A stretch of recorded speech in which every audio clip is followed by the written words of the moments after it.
Hey, howdy, friends. It's Steve Depoe with the Rose Realty Team with this week's real estate vlog for North Texas. Today, we're going to be talking about setting a budget for selling your home. Okay, a lot of people, when we go into list a home, don't quite understand some of the budgetary and costs that are involved. We're going to talk about those today, and we want to make sure that you all understand what that means and what you're in for. Because maybe you haven't bought or sold a house in a couple of years or a couple of decades, and you don't quite understand what the overall costs and process is. So look, you're thinking about selling your home in Denton, Texas, right? In this video, we're going to break down a realistic home selling budget and walk you through what cost you should expect. Okay. And that'll help you, get sort of a mindset in there when we get into 2026 so that you'll know what to expect and what you have kind of on your plate. Before we do that, as always, we're gonna ask you to like and subscribe to our YouTube channel. That's at Moving to Dallas, Texas. There, when you do that, you'll get access to all of the videos that I've done over the years. A lot of the um, videos we've done for houses, houses that we had for sale that we sold. We also have two other aspects. Now we have one called Texas Real Estate Answers. So all of the questions people have about Texas real estate, like can I sell my house when I have a mortgage, those kinds of things. And then we also have one about another channel about real estate planning, which is what do I do with my homes once I pass, and who should be the person that takes care of my trust and all those kinds of things. So we have those three sets of videos, including this one, and you'll have access to all of those. So we thank you for doing that, and we appreciate you for supporting us and supporting our channels and our real estate team. Okay, so why budgets matter. So when you're preparing to sell your home in Texas, your budget should account for two key factors, right? They should account for the cost of preparing your home and the marketing of your home for sale, and then also the closing costs that once a buyer is found, the closing costs that the seller is going to have to pay, knowing both ahead of time will help you understand what the budget looks like and what your walk away dollar amount is once we find you a buyer. So let's talk about some of the pre-closing costs, repairs, photos, and carrying costs. So repairs are clearly on you, okay, on the seller. Maybe you're going to paint some walls, maybe you're going to remove carpet, maybe you're going to fix a broken whatever sink in the spare bathroom, et cetera, et cetera. And so those are things that you're going to have to, or an expense.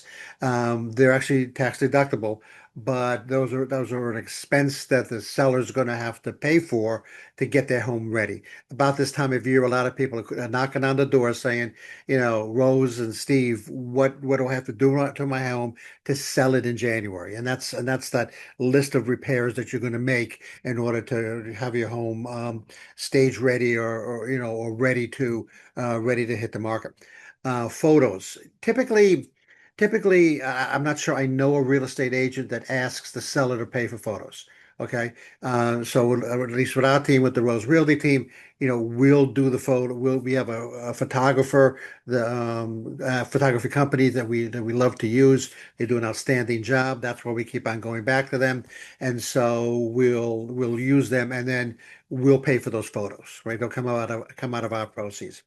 Carrying costs are a different thing. Okay, so think of carrying costs as taxes and utilities and HOA and homeowners insurance and those types of things that you're paying every month, and you just kind of write the check, or it comes out of your escrow or what have you, and it's something you don't even really think about. But if you were to move out of your either way, if you were to move out of your home into the place you're going to, whether it's you're upsizing, you're downsizing, you're going to another state, you're going into a assisted living community, whatever, then you're going to have those carrying costs. And let's say you did those on day one, okay, then you're still going to have taxes you're paying on the house until you sell it. Utilities you're going to pay. HO, depending on where you live, HOA, um, HOA will accumulate your insurance, and I already mentioned utilities. So there's the question then comes about, and maybe we'll get to this later. The question will then come about if my carrying costs, or let's just come up with a number and say $2,500 a month, right? And you want to squeeze that every little top dollar out of the selling price, then your house may sit there for 3 or 4 months. You've already then you've already then just broken even by having to pay that $2,500 a month. For 4 months is $10,000. Maybe it makes more sense to get you out of there quicker to lower that asking price by $10,000 so you can sell it quickly. It's all a matter of the scenarios that we'll run. We'll run some simulations for you, and we'll talk to you about the data. So we're very data driven, and so we'll talk to you about the data involved with your house. Your estimate desired net proceeds. So you have to kind of decide, sort of, at the end of the day, what you want to walk away from. The check that you're going to get from title from the buyers, how much do you want that to be, right? And that's, like I said, there are some variables involved in that. The carrying costs, commissions, some other things. But if you were looking, for example, for $300,000 walk away, maybe you have no mortgage, or maybe you have a small mortgage, et cetera, and you want to walk away with $300,000, and then we can kind of work backwards and kind of figure out, where your minimum selling price is, and then where the house should actually sit, on day one. And we could use that $300,000, for example, as your bottom line, as what you want to walk away with. Some of the estimated transaction costs or commission, closing costs, other costs that are involved, and then out of that we get net proceeds.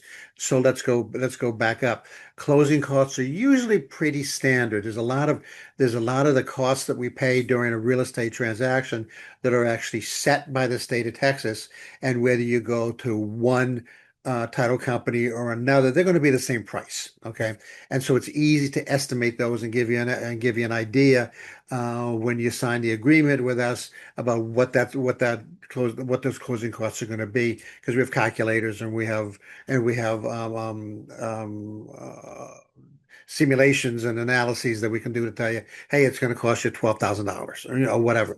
Commission has always been, the state of Texas has always been variable. As long as we've been in business here in North Texas, it's always been variable. It's always not variable, but negotiable is the word I'm looking for. Has always been has always been negotiable.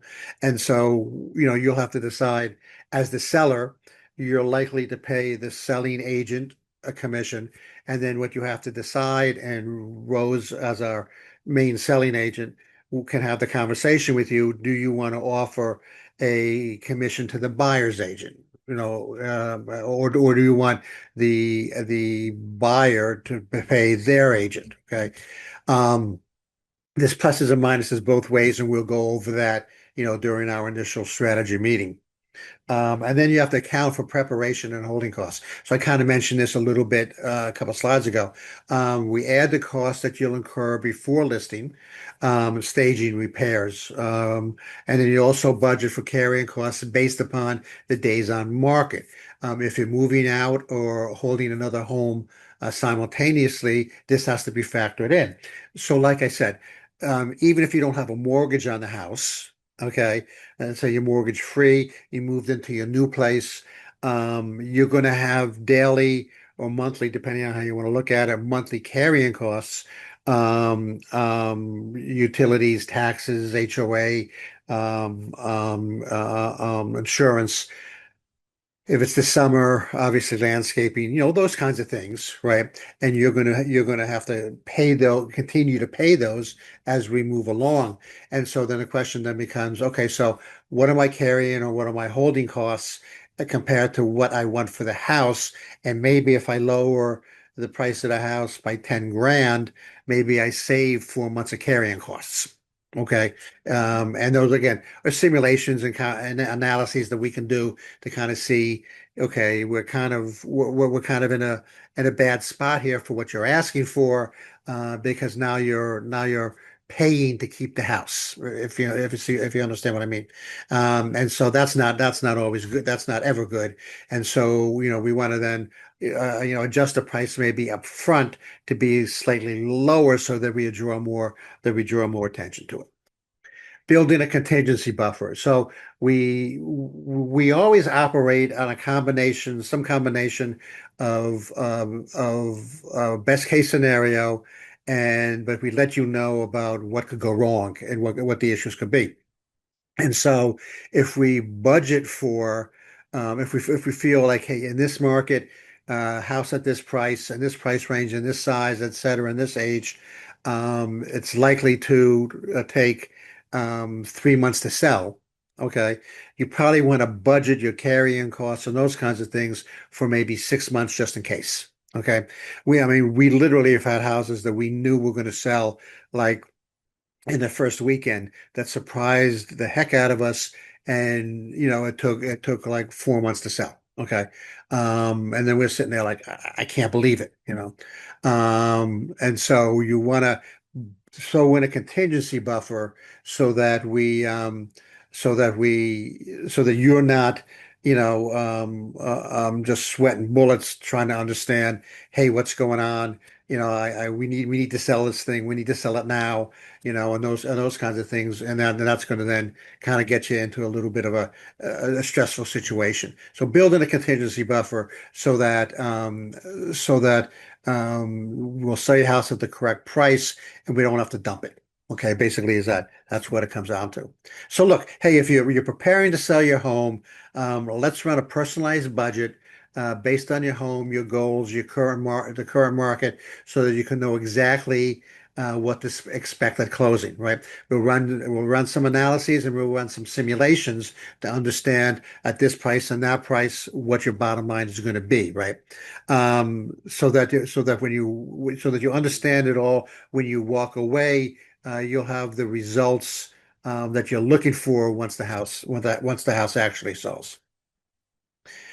I hope that was helpful for you as you consider moving into something different or something new or a different area as we approach 2026. Next week is one of my favorite vlogs we do every single year, Christmas fun facts. Obviously, Christmas fun facts for 2026. It's probably my seventh or eighth Christmas fun facts, and I get a kick out of it doing the research every single year. So I hope you enjoy that as well. This is Steve with the Rose Realty Team. Until next time.